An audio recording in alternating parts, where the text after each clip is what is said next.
So this is our first question where we need to calculate work. There are a couple of things you want to note about work is that whenever we are talking about work, we need to define three things, right?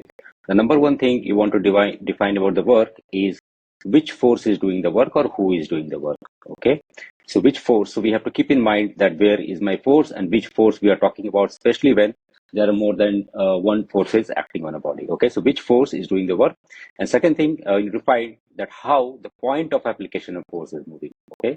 So point of application of force is moving or getting displaced, right? So if the displacement is like this, we just draw the displacement vector, right? And then the force vector, and then we take a dot product, right?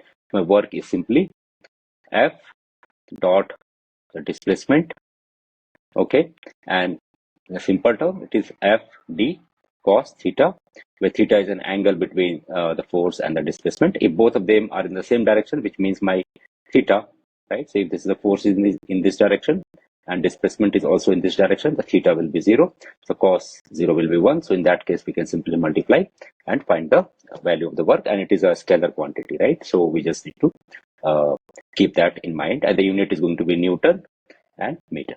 Okay, so with that, now we are going to do two questions actually, right, to see how to do this pretty simply. Okay, so it says a block is pulled by a force making an angle 20 degree to the horizontal as shown in the figure, right? So this angle is given to be 20 degrees.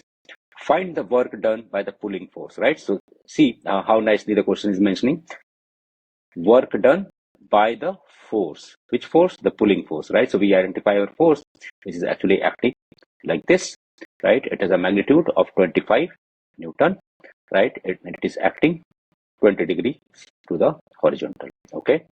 When the how much work? Find the work done by the pulling force when the point of application has moved by 15 meters, right? So it is moved by 15 meters. So this is our displacement vector. You can see that, right? So this is our displacement vector D, right? And which is 15 meters. Okay. So how do we find the work done? The work done is very simple now. F D cos theta. Okay.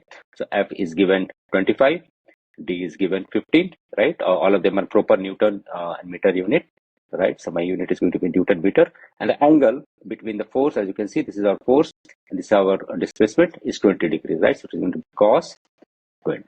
Okay, so we can very simply calculate that. First, let's substitute the value for cos 20 degrees. Okay, so cos 20 degrees 0.93. So this is 25 into 15 into 0.93, and that is going to be equal to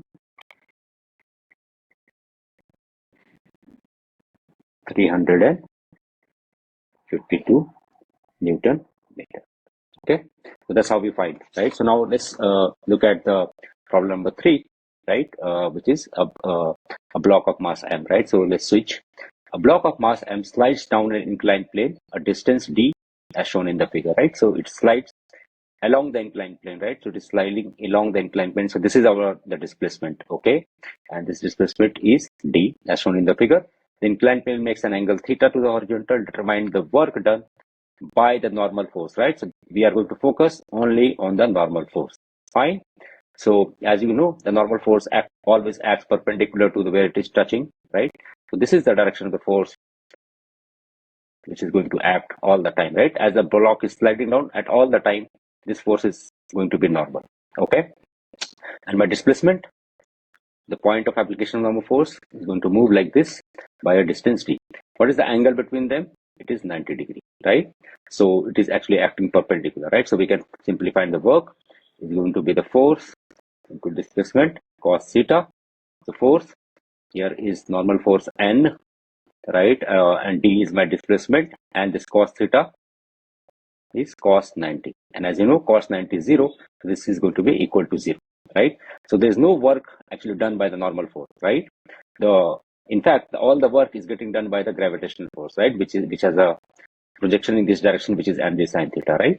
So we can find the normal force pretty easily also in terms of mg and everything, right? But end of the day, when we're going to multiply it by 90 degrees, basically it's going to end up as a 0.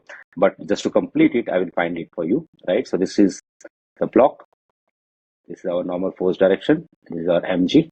And mg will have two projections. One's along the inclined plane, which is going to be mg sine theta. And another one perpendicular, which is going to be mg cos theta. So in this vertical direction, the block has zero movement or zero acceleration, right? So n is going to be mg cos theta. So I can substitute it over here.